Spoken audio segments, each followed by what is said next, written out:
I'm Amber Williams, 31, a corporate lawyer in New York with an office view most would envy. But right now, I can't focus on anything but the phone call I just received. My brother Tyler and I have always been close despite our 5-year age gap. When he got engaged to Natalie Hudson, daughter of that real estate mogul, I was thrilled. Until today.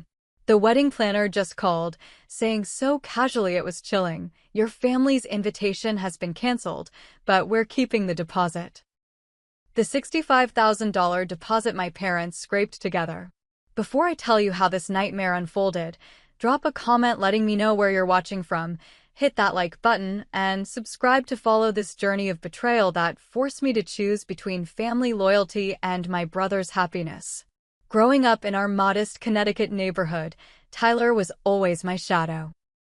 Despite being 5 years younger, he followed me everywhere, from soccer practice to debate club meetings where he'd sit quietly in the back, drawing buildings in his sketchbook. Our parents, James and Catherine Williams, worked tirelessly, Dad as a high school history teacher and Mom managing a local bookstore, to give us opportunities they never had. Our home wasn't fancy. A 3-bedroom colonial with worn carpet and outdated kitchen cabinets, but it was filled with laughter, impromptu dance parties, and endless discussions around our scratched oak dining table. Every Sunday, we'd gather for Mom's famous pot roast, a tradition that continued even through my grueling law school years when I'd make the Tower train ride home just to be present. "Family first," Dad always said. "Everything else is just noise." I worked 3 jobs during law school: barista mornings, library assistant afternoons, and bartender weekends. Tyler watched my graduation with tears in his eyes, prouder than anyone when I landed my associate position at Hartman and Reed. When I helped him apply to architecture programs years later, it felt like completing a circle. "You're going to design buildings that change skylines," I told him the day his Columbia acceptance arrived. Tyler flourished in architecture school, his natural talent for spatial design earning him recognition from professors and peers alike. During his final year, he attended a charity gala showcasing young designers. That's where he met Natalie Hudson. The Hudsons were New York aristocracy, with buildings bearing their name across Manhattan. Harold Hudson had transformed his father's modest construction company into a real estate empire, while his wife Stephanie was known for orchestrating social events that regularly appeared in glossy magazines. When Tyler first brought Natalie to our parents' home for dinner, the contrast was immediately apparent. She arrived in a chauffeur-driven car, wearing pearl earrings that probably cost more than our living room furniture. Yet initially, she seemed warm, complimenting Mom's cooking and asking Dad thoughtful questions about his teaching. "Tyler talks about your family constantly," she said, squeezing my brother's hand. "I feel like I already know you all." My parents were clearly nervous. Mom had spent 3 days planning the menu and Dad wore his only suit, but they were overjoyed to see Tyler so happy. I noticed how he carefully explained certain family traditions to Natalie, like our competitive after-dinner Scrabble games, as though translating a foreign culture. The engagement came 6 months later. Tyler called me first, his voice bubbling with excitement. "She's the one, Amber. I've never felt this way about anyone." Our family was thrilled, though privately, Mom expressed concerns about the wedding costs. "These people live differently, honey," she whispered to me while washing dishes after the engagement dinner. "I just hope we can keep up without embarrassing Tyler." The first real tension surfaced during initial wedding discussions. Stephanie Hudson took immediate control, dismissing the small botanical garden venue my parents suggested. "The Hudson name requires certain standards," she said during a planning lunch, barely glancing at my mother's carefully researched options. "We've already put a hold on the Grand Plaza Hotel ballroom. It's really the only appropriate choice." When Mom mentioned their budget constraints, Stephanie waved her hand dismissively. "Harold and I will handle the major expenses, of course. We just expect the traditional family contributions for certain elements." The certain elements remained undefined, but the message was clear. The Williamses were expected to perform financially, regardless of their means. Tyler began changing subtly after the engagement. His visits home became less frequent. He traded his comfortable flannel shirts for tailored button-downs, started using phrases like "summer in the Hamptons" naturally in conversation, and developed opinions about wine he'd previously considered all the same. "The Hudsons are helping me make connections," he explained when I questioned the new gold watch on his wrist. "This is important for my career, Amber." When I visited his apartment, now in an upscale neighborhood thanks to a loan from Harold, I noticed our family photos had disappeared from his walls, replaced with abstract art pieces that Natalie had selected. "Don't you think you're changing a bit too much for these people?" I asked directly one evening. "I'm evolving," he countered.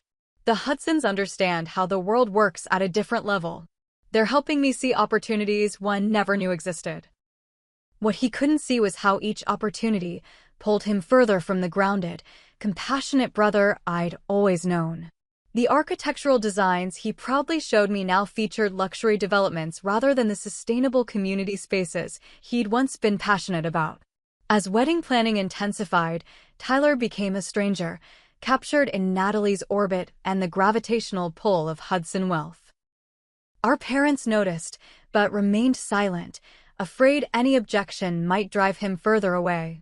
"He's an adult making his choices," Dad said, though his eyes reflected concern. "All we can do is be here when he needs us." None of us realized then just how severely that family loyalty would soon be tested. The Hudson estate sprawled across 2 acres of manicured landscape in Greenwich, Connecticut, its stone facade and columned entrance more reminiscent of a European palace than a family home. As our modest sedan approached through wrought iron gates, I felt my parents tense beside me. "Maybe we should have hired a car service," Mom whispered, smoothing invisible wrinkles from her navy dress, the most expensive she'd ever purchased at $180. Dad adjusted his tie nervously. "We're here to celebrate Tyler, not impress anyone with our transportation."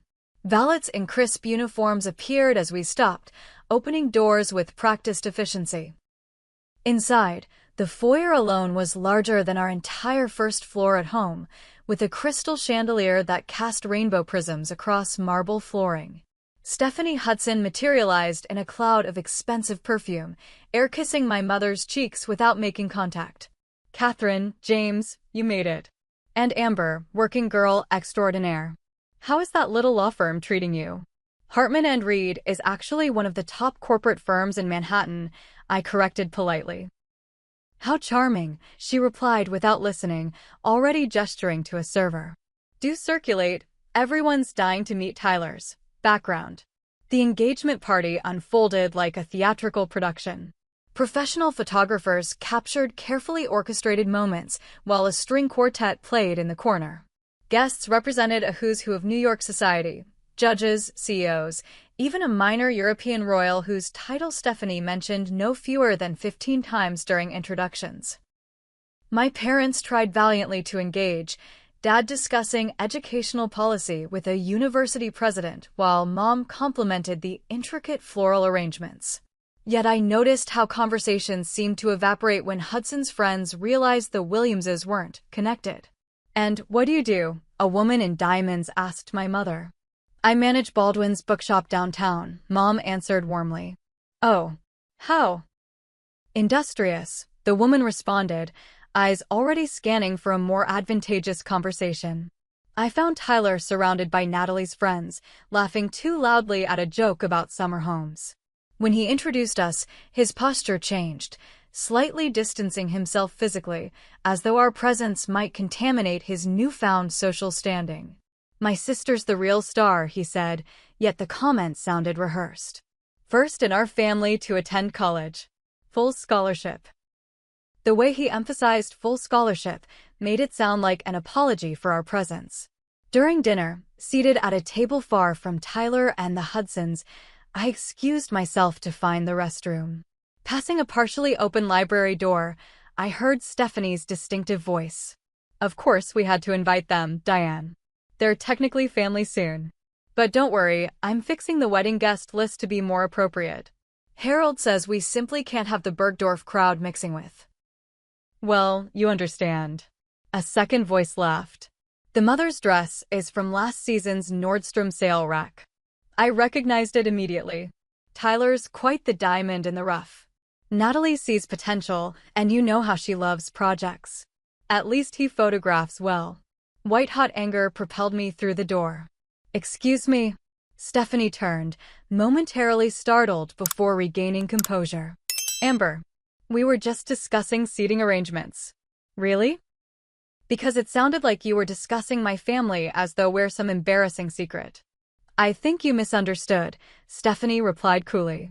Perhaps in your world, directness about social compatibility seems unkind, but in proper society, understanding appropriate boundaries is essential etiquette. Proper society?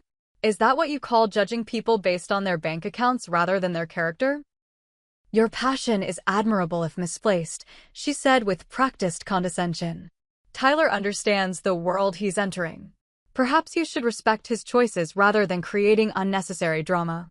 Before I could respond, Tyler appeared behind me. Everything okay in here?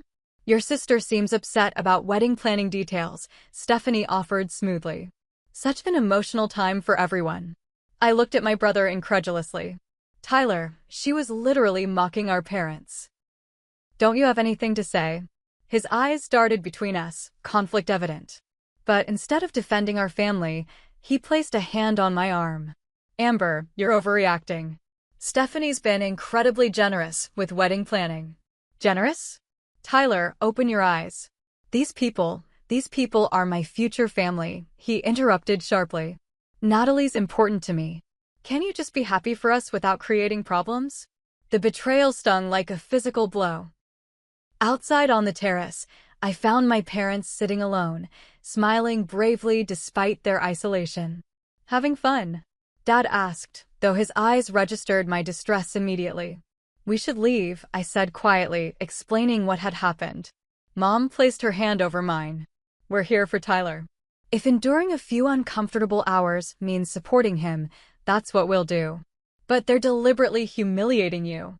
Sometimes loving someone means swallowing your pride, Dad said softly. Tyler will find his way back to himself eventually.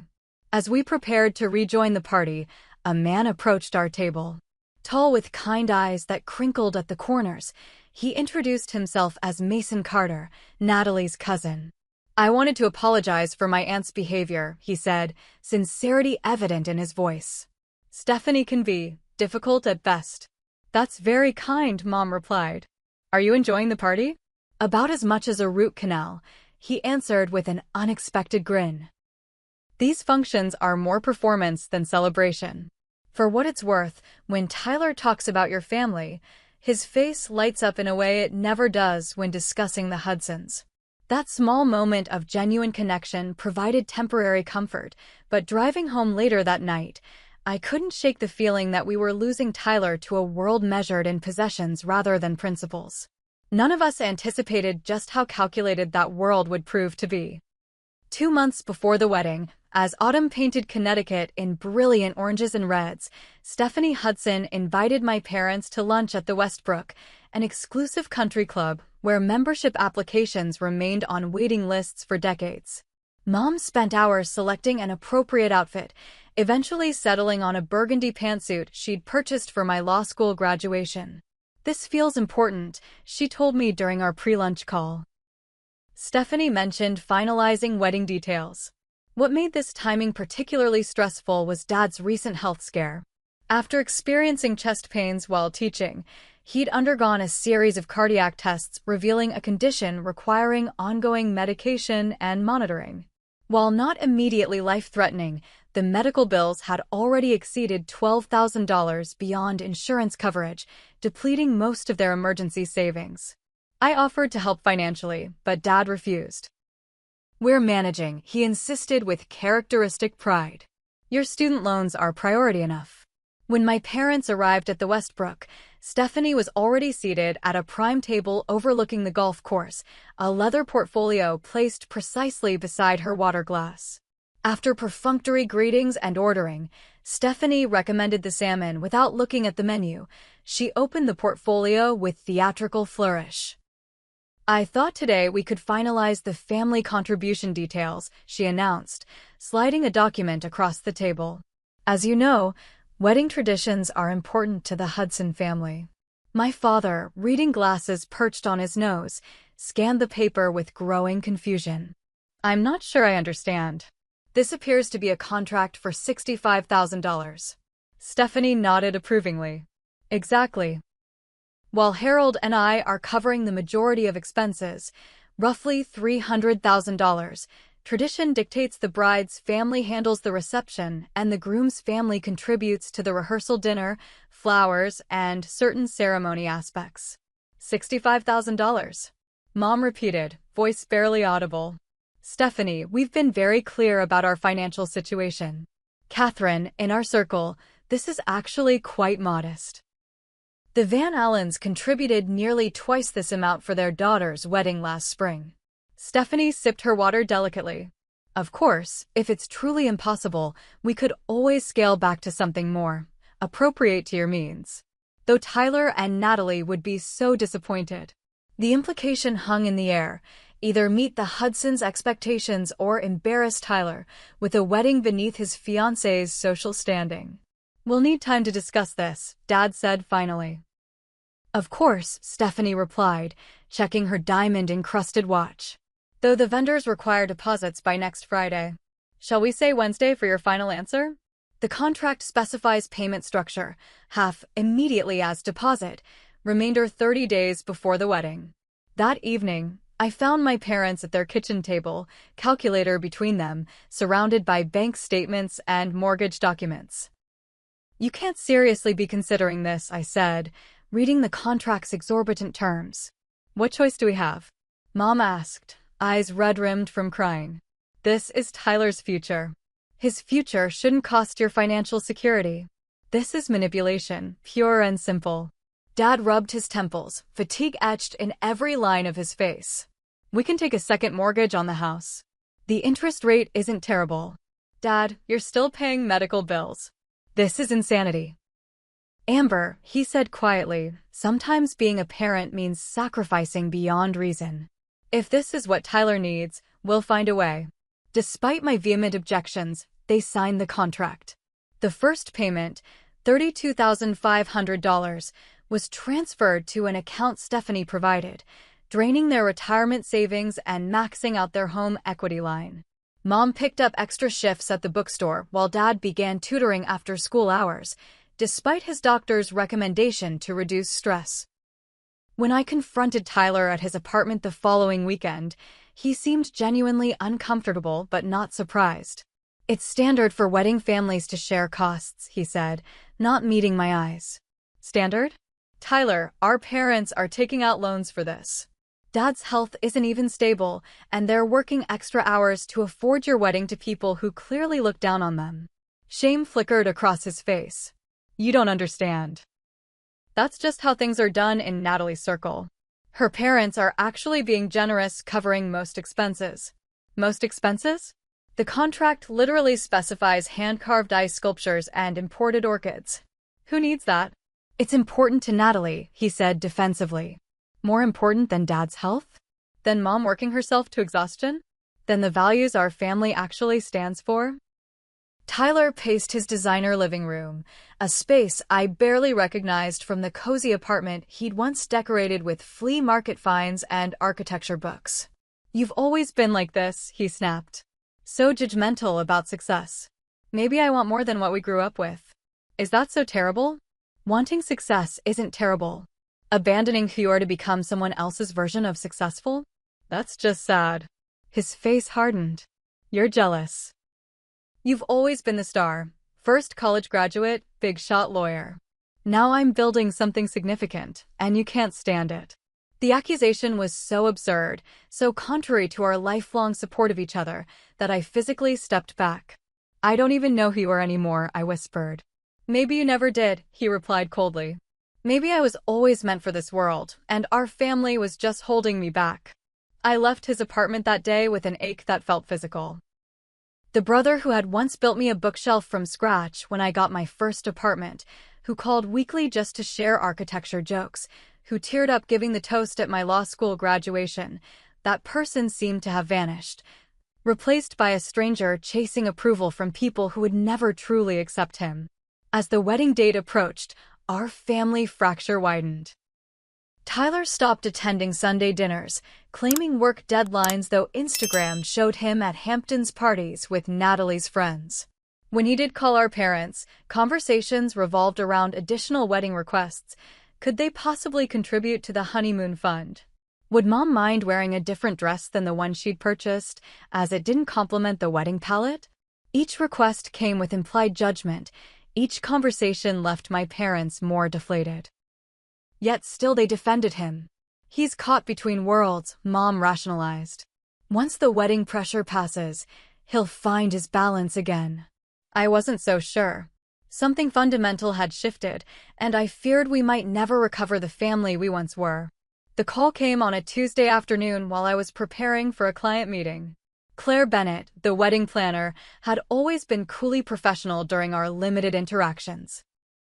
This time, her voice held artificial sympathy as she delivered her message. Amber, I'm just calling to confirm that you've received the updated information about the Williams family's wedding participation. What updated information? A pause. Oh dear. Well, this is awkward. The Hudsons have decided to cancel your family's invitation to the wedding. The deposit will be retained, of course, as per the contract's cancellation clause. The conference room tilted slightly. Excuse me? I assume Tyler had already discussed this with you. The wedding is taking a different direction, more intimate for family. But I should let him explain the details. More intimate? So the wedding's been scaled back? Not exactly. In fact, we've expanded to accommodate some late additions from the Hudson side. Important connections, you understand. Blood pounded in my ears. So my parents paid $32,500 for a wedding they're now uninvited from? Contract terms are quite clear about non-refundable deposits, Claire replied crisply. I'm simply the messenger. You'll need to discuss the particulars with the Hudsons. I immediately called my parents, hoping against hope this was a miscommunication. Mom answered on the first ring. We just got the call too, she said, voice hollow. Your father's not taking it well. I heard Dad in the background, something crashing. I'll be there in 2 hours, I promised, already gathering my things, explaining a family emergency to my bewildered assistant. The drive to Connecticut never seemed longer. I found my parents in the kitchen, Mom methodically wiping already clean counters, Dad staring at his hands at the table. He won't answer my calls, Dad said without looking up. 5 calls, straight to voicemail. Tyler's blocked my number entirely, Mom added. I tried from the bookstore phone and got his voicemail. Their quiet dignity in the face of such betrayal broke something in me. These people who had sacrificed everything for their children deserved better than this callous dismissal. I'm going to fix this, I promised, though I had no idea how. For 3 days, Tyler remained unreachable. Social media showed him attending suit fittings and bachelor party events, while our parents navigated the humiliation of explaining to relatives why they weren't attending their only son's wedding. On the 4th day, I went to Tyler's apartment and waited in the lobby until he returned from work. His face registered shock, then guilt, then defensive anger when he saw me. You can't just ambush me at my home, he began. You left us no choice, I countered, following him into the elevator. 3 days, Tyler. 3 days while our parents have been devastated. Inside his apartment, he immediately poured himself a drink, something expensive from a crystal decanter that hadn't been there during my last visit. It wasn't my decision, he finally said. Natalie's parents decided to scale down the wedding. Scale down? Your wedding planner mentioned it's actually expanded to 350 people. He flinched. Those are business connections, important for Harold's new development project. More important than your own parents? The people who raised you, who mortgaged their home to pay for this wedding. The apartment door opened, and Natalie entered, freezing momentarily upon seeing me. I thought I heard voices, she said, recovering quickly. Amber, this is a surprise. I'm here about my family being uninvited from the wedding. Natalie placed her designer bag on the counter with deliberate care. That was actually my suggestion. The guest list became unwieldy, and realistically, your family wouldn't fit in anyway. The casual cruelty of her statement hung in the air. Wouldn't fit in, I repeated slowly. With the hedge fund managers and socialites who are apparently more important than the people who raised the groom? Amber, Tyler started, but Natalie interrupted. Let's be honest. Your parents were uncomfortable at every event, wearing last season's clothes, not knowing which fork to use. We're doing them a favor, sparing them further embarrassment. I turned to my brother. And you're okay with this? His eyes couldn't meet mine. Sometimes we outgrow where we came from, Amber. Mom and Dad, they don't understand this world. This world? You mean the world where people discard family for social climbing? That's unfair, he protested weakly. What's unfair is our father working overtime while managing heart condition medications to pay for a wedding he's now banned from attending. Tyler's face paled. Dad's sick. You'd know that if you bothered calling them. His heart condition was diagnosed 2 months ago. You never told me, he whispered. He didn't want to worry you during this important time, I quoted bitterly. He didn't want to be a burden. Natalie sighed dramatically. This is exactly the emotional messiness we're trying to avoid. Tyler's moving into a different phase of life now. A phase where he pretends he wasn't raised by two of the most loving people I've ever known. Where he's ashamed of the family who supported every dream he ever had. I'm not ashamed, Tyler protested, but his eyes said otherwise. Then why allow this?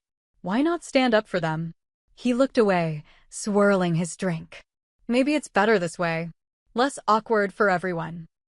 That moment, hearing my brother essentially disown our family, crystallized everything. The Tyler I knew was gone, replaced by this hollow imitation crafting himself into whatever shape would please the Hudsons. I never thought I'd say this, I said quietly, but I'm ashamed of you. As I left, Natalie called after me. The ceremony will be live-streamed. They can watch online if they want. The elevator doors couldn't close fast enough on the strangers my brother had chosen over family. The next morning, I woke with purpose burning through my grief. My legal training had taught me that even the most seemingly powerless situations can shift when examined through the right lens. This wasn't just about a wedding anymore. It was about justice for my parents. I started by reviewing the contract they'd signed. The language was deliberately convoluted, full of clauses that essentially gave the Hudsons complete control while financial responsibility remained with my parents. But there was something off about the structure of the payments. The deposit had been directed to an account listed under Hudson Wedding Trust rather than to vendors directly. Further digging revealed this account wasn't a trust at all, but a personal account with Stephanie Hudson as the sole signatory. That raised serious questions about where the money was actually going. I called Claire Bennett's office, identifying myself as legal counsel for the Williams family. Her assistant immediately transferred me. Ms. Williams, I've already explained the situation, Claire began. Actually, it's Attorney Williams now, I corrected. I'm calling to request vendor confirmation of deposits paid from the $32,500 provided by my clients. That's confidential information. Not when potential misappropriation of funds is involved. I can request these records formally through legal channels, but I thought offering you the courtesy of a direct conversation first was appropriate.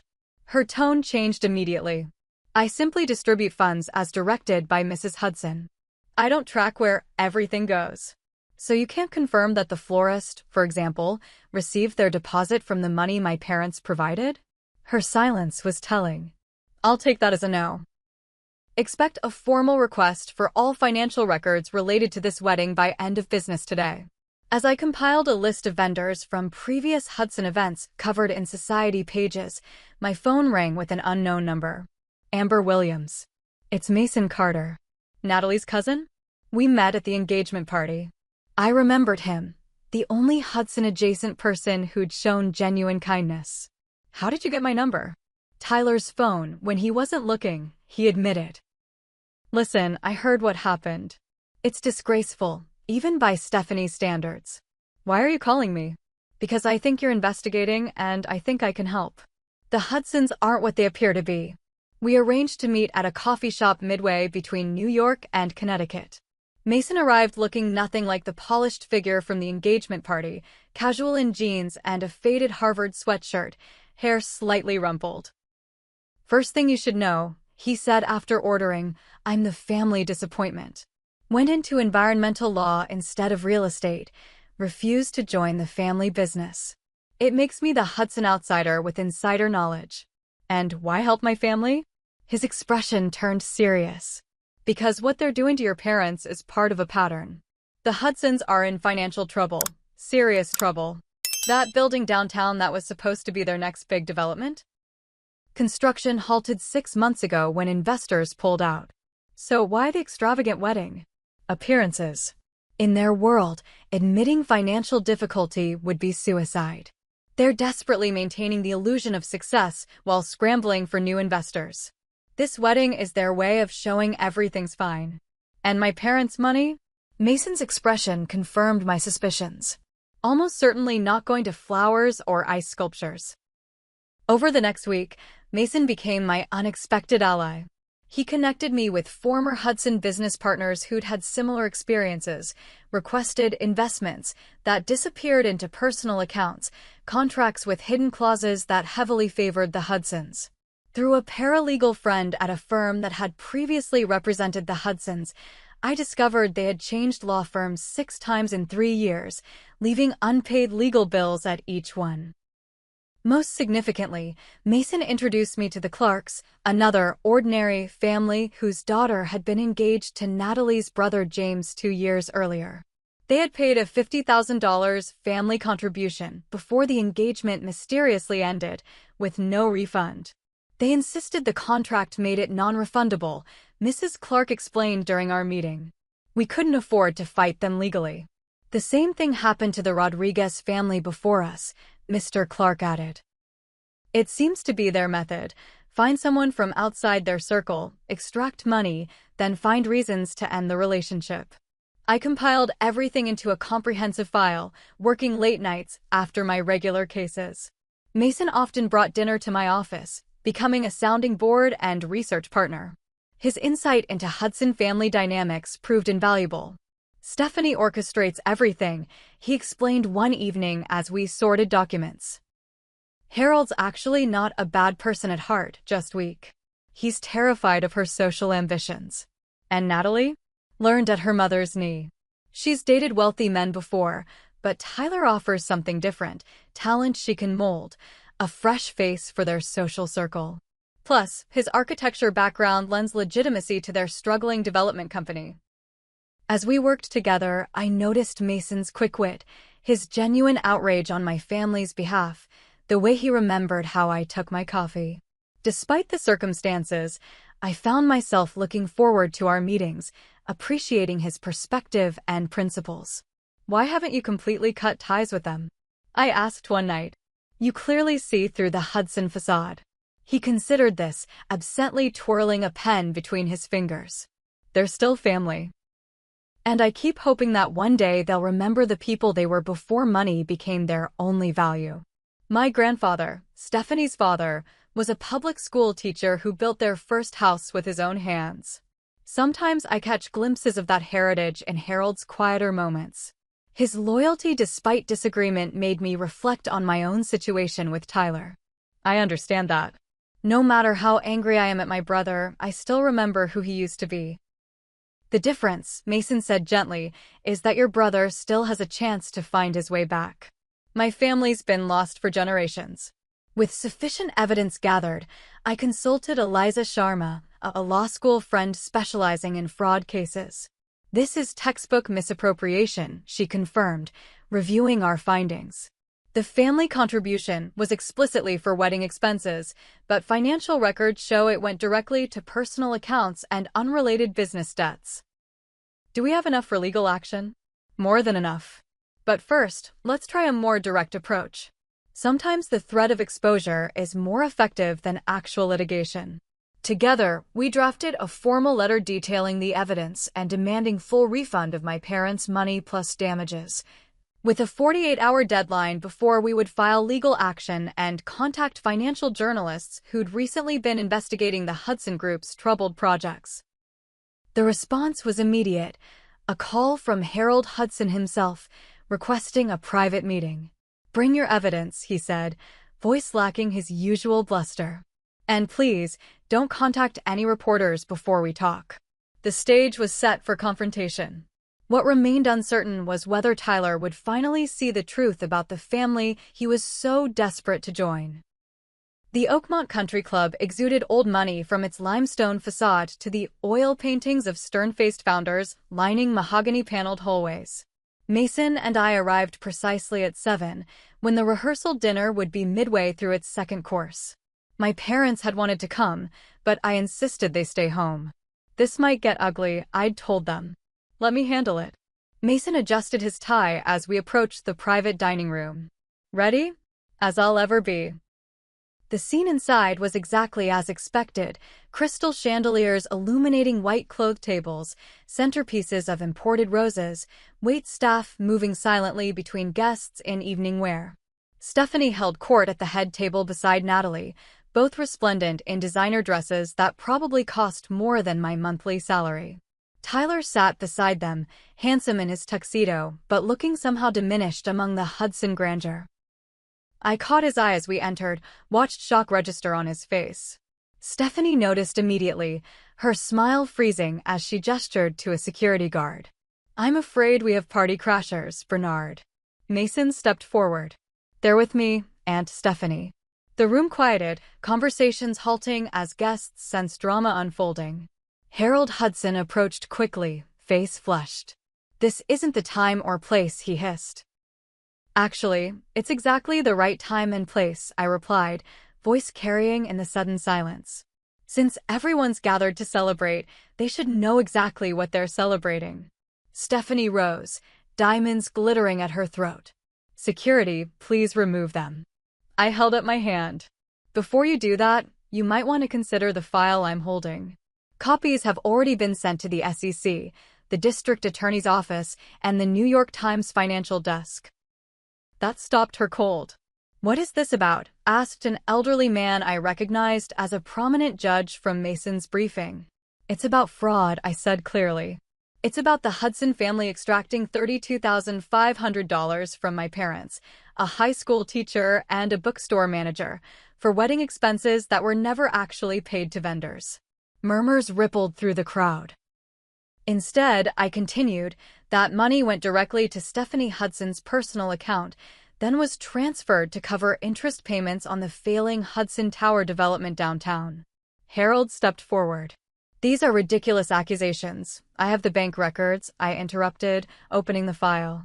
Just as I have records of the same pattern with the Clark family 2 years ago when their daughter was engaged to James. And the Rodriguez family before them. A pattern of extracting family contributions that mysteriously disappear when the engagements end. Tyler had risen from his seat, face ashen. What is she talking about? He asked Natalie, who remained remarkably composed. Your sister is creating a scene with baseless allegations, she replied coolly. Exactly why we decided your family shouldn't attend the wedding. Mason moved beside me. The allegations aren't baseless, and you know it, Natalie. Your family is nearly bankrupt. The only thing keeping creditors at bay is the illusion of prosperity this wedding provides. A distinguished-looking man stood from a nearby table. Harold, is this true? You assured our investment group the Hudson Tower financing was secure. Of course it's secure, Raymond, Harold stammered. These are merely domestic misunderstandings. Then you won't mind explaining why vendor contracts for this wedding show deposits that were never actually paid? I projected copies of documents onto my tablet, passing it around. The florist, the caterer, the venue itself, all showing balance books in the wedding planner's records, but when contacted directly, none had received payments matching the amounts my parents provided. Tyler pushed away from the table, approaching me. Amber, what are you saying? I'm saying you've been manipulated, Tyler. We all have. The Hudsons needed your talent and credibility for their business, and they needed our family's money to maintain appearances. That's absurd, Natalie interjected. My family has more wealth than you could imagine. Had, Mason corrected. Past tense. The Hudson Group has been operating on borrowed funds and investor confidence for years. 3 banks have called in their loans in the past month alone. Tyler turned to Harold. Is this true? The room had grown painfully quiet, wealthy guests exchanging uncomfortable glances as the facade crumbled before them. Harold's shoulders slumped, the bluster finally deserting him. We hit some temporary cash flow issues. The wedding was meant to reassure investors, show stability. By stealing from my family, Tyler's voice cracked. It wasn't stealing, Stephanie insisted. It was reallocation of resources. Once new investment came in after the wedding, everyone would be paid, including my parents. Eventually, she admitted. The betrayal on my brother's face was heartbreaking to witness. He turned to Natalie. Did you know about this? Her hesitation was answer enough. Of course she knew, Mason said quietly. It's the family business model. Tyler stepped back as though physically struck. All this time, the comments about my family, pushing them away, it wasn't about social standing at all, was it? It was about making sure they wouldn't ask questions about where their money went. Tyler, don't be dramatic. Natalie reached for his hand. This changes nothing between us. It changes everything. He removed his engagement ring, placing it on the table. I don't know you at all. As the room erupted in whispered conversations, a distinguished older woman, later identified as a major Hudson investor, approached us. Young lady, I'd be very interested in reviewing those documents more thoroughly. Perhaps we could speak privately. Within an hour, the rehearsal dinner had transformed into something resembling a creditors' meeting, with investors cornering Harold in various corners of the room.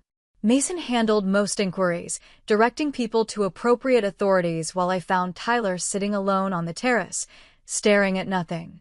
I'm so sorry, I said, joining him. I'm the one who should be apologizing, he replied, voice hollow. What I said to you to Mom and Dad. I was so blinded by everything Natalie represented. You fell in love. It happens.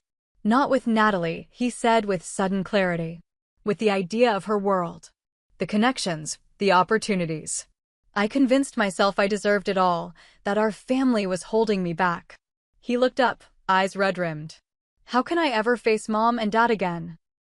The same way they've always faced you, with unconditional love. As the evening concluded, Harold Hudson approached us on the terrace, looking every bit his 68 years. The full amount will be returned to your parents tomorrow, he said quietly. Plus an additional $30,000 for distress. And the other families? I pressed. Them too. All of it. He glanced toward the dining room where Stephanie was being questioned by former friends. For what it's worth, this wasn't how it began. We were in trouble, yes, but the wedding was real. Natalie does love Tyler in her way. Her way isn't enough, Tyler said simply. As we left, Mason walked us to our car. What will you do now? I asked him. Damage control, mostly. Some of these people were friends of my parents. They deserve better than my family gave them. Something had shifted between us during this ordeal, a connection formed through shared purpose and mutual respect. Maybe when this settles down, I suggested, we could have dinner sometime. Without financial documents and family drama. His smile reached his eyes. I'd like that very much. Tyler was quiet on the drive home, processing everything that had happened. But as we neared our parents' house, he finally spoke. I need to make this right, Amber. Not just the money. Everything. You will, I assured him. That's what family does. We find our way back to each other. The return of the $65,000, including the promised additional compensation, arrived in my parents' account exactly as Harold had promised. The Hudsons, facing multiple investigations from regulatory agencies and civil lawsuits from investors, retreated from public view. Their company filed for bankruptcy protection within weeks, and their Greenwich estate was listed for sale shortly after. Tyler's journey back to himself proved more complicated than the financial resolution. The first Sunday after the confrontation, he stood nervously on our parents' doorstep, shoulders hunched like a schoolboy called to the principal's office. I don't know what to say, he admitted when Mom opened the door. She simply pulled him into a hug. Then don't say anything yet. That Sunday dinner was quiet, conversation careful, and focused on neutral topics. Dad, still hurt but trying, asked about Tyler's work projects. Mom served his favorite apple pie. The elephant in the room remained unaddressed until Tyler finally put down his fork. "I need to say this," he began, voice unsteady. "What I did, how I treated you both, was unforgivable. I got caught up in a world that made me ashamed of the best people I've ever known. I don't expect you to forget that, but I need you to know how deeply I regret it." Dad studied him for a long moment. The hardest lesson a parent learns is that we can't protect our children from their own mistakes. "We've watched you drift away for months, unable to stop it." "I was so stupid," Tyler whispered. "No," Mom corrected gently. "You were human. Seduced by a world designed to make people feel inadequate unless they buy into it completely. The question is, what have you learned?" That question marked the beginning of Tyler's genuine reconciliation with our family. Unlike his superficial transformation into Hudson-approved society, this change came from within, painful but authentic. He moved out of the luxury apartment, finding a modest place in his old neighborhood. He resigned from the prestigious firm that had hired him through Harold's connections, instead joining a small studio focused on sustainable community projects. "I'm back to designing buildings that matter," he told me over coffee one afternoon, "not just monuments to wealth." The architectural talent that had attracted Natalie remained, but now it served his original passion rather than status-seeking. His first major project, a community center in an underserved neighborhood, received recognition for innovation while maintaining budget constraints. My parents used part of the returned money to finally take their dream trip to Europe, something they'd postponed for decades while raising us. Photos arrived daily, Mom beaming beside Roman fountains, Dad looking scholarly in British museums, both of them slightly sunburned on Mediterranean beaches. "Your father climbed all the steps at Montmartre despite his doctor's concerns," Mom texted. "Says his heart feels stronger than ever." The rest of the money went into their retirement fund and a small foundation they established to help students from their high school attend vocational training or college, creating opportunities from what had nearly been catastrophe. My own life took unexpected turns in the aftermath. The detailed financial investigation I'd conducted caught the attention of a law firm specializing in financial fraud protection. They offered a partnership track position that aligned perfectly with my growing interest in defending ordinary people against corporate manipulation. And then there was Mason. Our promised dinner extended into weekly meetings, conversations flowing easily between professional ambitions and personal philosophies. His dedication to environmental causes complemented my social justice focus, and despite our different backgrounds, we shared core values about family, integrity, and purpose. "You know," he said during an autumn walk through Central Park, "my family never understood that real wealth isn't about bank accounts or social position." "What is it about then?" I asked, though I already knew my own answer. "Having people in your life who stand by you at your worst moments, who tell you hard truths, who celebrate your real accomplishments, not your acquisitions." He took my hand, a gesture that felt both new and somehow familiar. "People like your family. People like you." 6 months after the wedding that never was, we gathered for Sunday dinner, my parents tanned from their travels, Tyler looking more like his authentic self than he had in years, and Mason, now a regular guest at our table.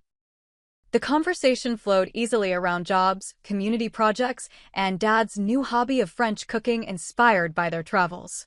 The painful past wasn't forgotten, but had transformed into hard-earned wisdom.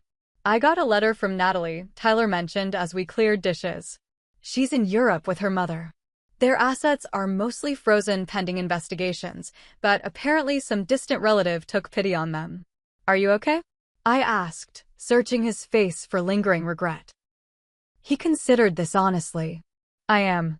Sometimes I still wonder how I could have been so completely fooled, but then I remember what you told me that night. I fell in love with an idea, not a person." "Some ideas are seductive," Dad commented, "especially when they play on our insecurities." "The Hudsons built their entire existence on making others feel inadequate," Mason added. "It was never about you, Tyler." Mom returned from the kitchen with coffee. "The silver lining is that you found your way back to yourself before making a lifetime commitment to something hollow." Tyler nodded, genuine smile returning.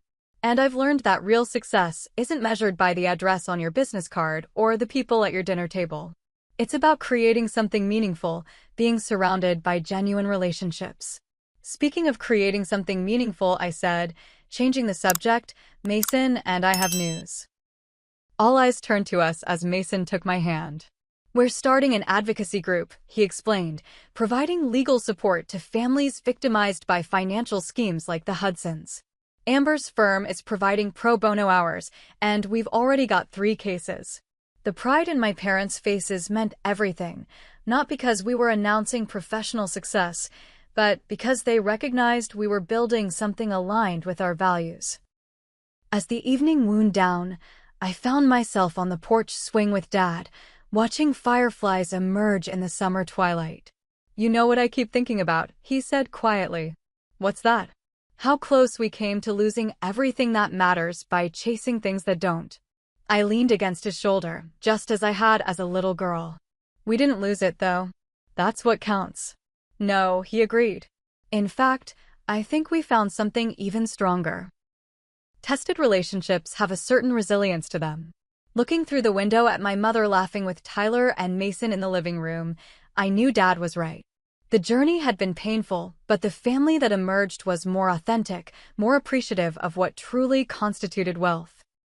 Not the kind that could be deposited in banks or displayed at society weddings, but the kind that sustained you through life's hardest moments, the wealth of belonging completely and being loved without condition. "Have you ever wondered what might have happened if we hadn't discovered the truth about the Hudsons?" I asked. Dad considered this. "I imagine we would have watched Tyler drift further away, becoming someone we didn't recognize, always seeking approval he could never quite secure. And now? Now I think he understands what I've known all along, that true success isn't about climbing social ladders, but about building a life that reflects your authentic values." As the evening ended and we said our goodbyes, Tyler hugged me tightly. "Thank you," he whispered. "Not just for the money, but for not giving up on me." "That's what family does," I reminded him. "We find our way back to each other." Driving home with Mason beside me, I reflected on how unexpected life's turns could be, how the wedding that was supposed to elevate Tyler into a better social circle had instead revealed the hollowness of that aspiration, while strengthening the bonds that truly mattered. What seemed like catastrophe had ultimately been clarifying, burning away pretense and leaving only what was genuine. "Penny for your thoughts?" Mason asked. "I was just thinking about value," I replied. "How the things that cost us most aren't always what's most valuable." He smiled, understanding immediately. "And sometimes what seems like a terrible loss turns out to be the beginning of something better." I couldn't have said it better myself. Have you ever experienced someone choosing status or appearances over authentic relationships? What helped you maintain your values when faced with social pressure? Drop your thoughts in the comments below, and if this story resonated with you, please like and subscribe to hear more stories about family loyalty, navigating difficult relationships, and finding your way back to what truly matters. Thank you for joining me on this journey. Sometimes the most painful experiences lead us exactly where we need to be.